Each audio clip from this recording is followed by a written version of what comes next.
Why this Kol Nidrei is so important? I'm going to give you today 3 simple explanations that I want you to have in mind. The first one is very simple. You know, they said, Kol Yotze Mipiv Yaseh.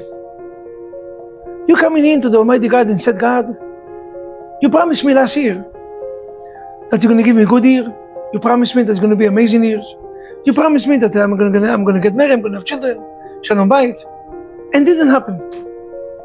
I mean, when I left Yom Kippur, I knew that I was signed and sealed for a good year. How come it didn't happen?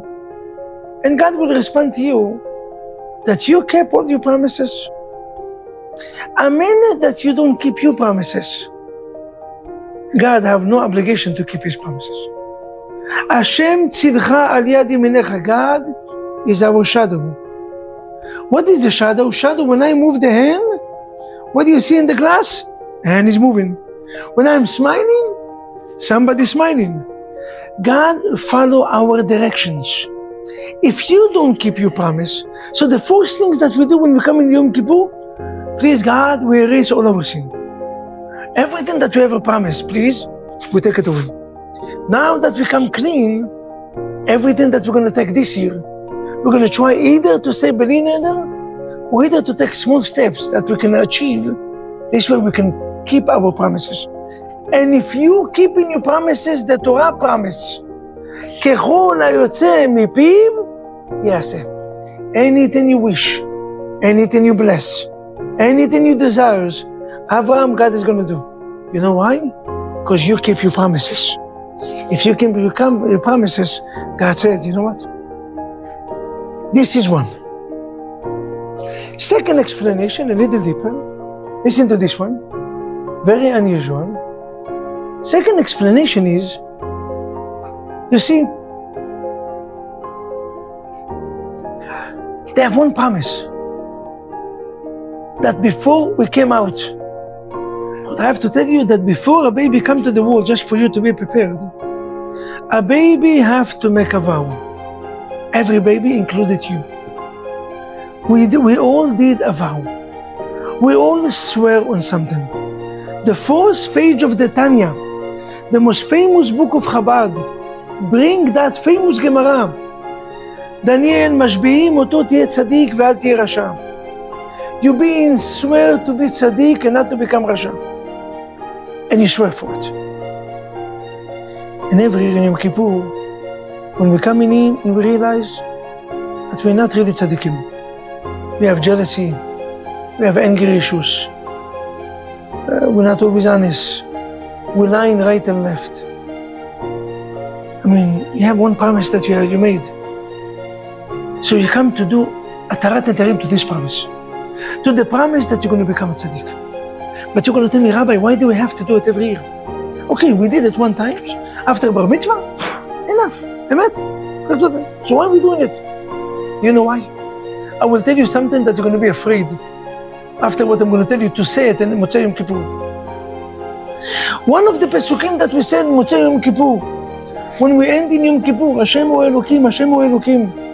We have another pasuk, Shema Yisrael, we have another one. נשבעתי ואקיימה, לשמור משפטי צדקך. God, I'm swearing, and I will do, keep all your Torah. Everybody said it in the synagogue and nobody realized. You know what we say when we open the Neilah, a minute before we close? You remember this pesukim? One of these pesukim is, once again I swear I will be a tzaddik. And again next year, Kol Nidrei, v'Yisurai v'Kol Namai. Bora Olam, I'm sorry that I didn't keep. One swear that we have to. Explanation number 3. You see, Amar Rabbi Akiva said, Michael, Kol Hayotze min hayam tahor. Any vessel that you make from the water, tahor. Why? Because the water is mikveh. Right? If you took the skin of any animals and you did a certain vessel, it's pure. Any animals. Kosher, not kosher. You're making a vessel is tahor. וכל הבא מן היבשה, and anything that comes from the land, from the ground, is impure. except one animals. Which animals? Sea lion. Sea lion. You know what sea lion? It's sea lion. A lion or in the sea. Now, Kelev, we call it Kelev Yam. Kelev Yam, they call it in Hebrew Kelev Yam. I don't know why they don't call it lion, Aryeh, but they call it Kelev. In English, they call it a sea lion. Sea lion is the only animals that anything that you do, the only animal that if you make a vessel from these animals, you have to dip it, you have to make it kosher. It's tameh. The question is why? If to make from a shark a vessel is okay, sharks, what's the difference between the sharks to a sea lion? Why shark is kosher and sea lion is not? Shark is not kosher animals. And still, if you're making something from it, it's kosher. Why? Ladies and gentlemen, listen to this, listen to the uniqueness. I'm a Rabbi Akiva. Rabbi Akiva, the greatest rabbi in the world. Rabbi Akiva is a symbolizer of Teshuvah. Rabbi Akiva came and said, Borei Olam, you know why? Because when a sea lion ran away, when let's say a shark or a whale chasing a sea lion, where exactly a sea lion running away to? Where? To the ground.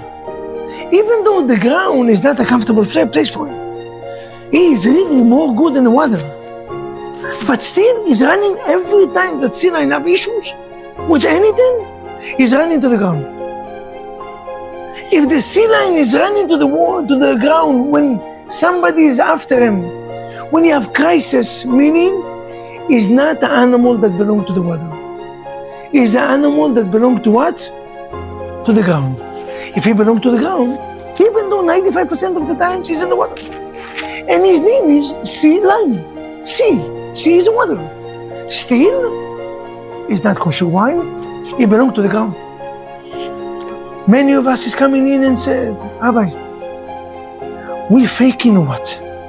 Once in a year we coming into Yom Kippur, we become tzaddikim, we praying, all of us get Teshuvah. And then the whole 99%, we're going back to our habits.